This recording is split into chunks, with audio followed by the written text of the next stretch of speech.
Il faut dire que le dispositif est le même ici au ministère des Relations extérieures où le ministre Béla Mbela et ses collaborateurs suivent de près les travaux de cette 13e session extraordinaire de la conférence des chefs d'État et de gouvernement de l'Union africaine. Et comme vous l'avez rappelé, l'échange en ce moment porte sur l'initiative Faire taire les armes en Afrique. Cette initiative est bien connue au Cameroun. Il est question à travers ce programme de mettre fin à toutes les guerres, aux conflits civils, à la violence sexiste, à toutes sortes de difficultés, aux conflits violents et prévenir justement le génocide sur le continent africain d'ici 2020, la fin de cette année. De la présentation faite il y a quelques minutes, malheureusement, on constate qu'on n'a pas beaucoup avancé dans ce domaine-là.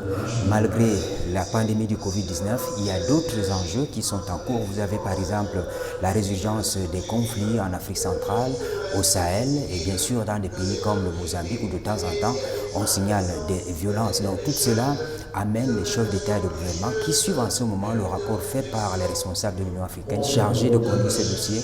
Ils vont discuter tout à l'heure pour qu'on puisse avoir une idée précise de ce qui a été fait. Et si nous revenons sur la journée d'hier, journée consacrée à la zone de libre-échange continentale, il faut dire que le Cameroun a ouvert un chapitre.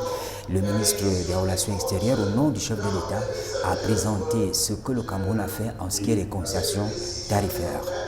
En ce qui concerne la notification des offres d'accès au marché pour le commerce des marchandises, la CEMAC, en tant qu'union douanière auquel le Cameroun appartient, a soumis parmi les premiers et de manière commune sa liste de concessions tarifaires qui intègre les 3 catégories de produits.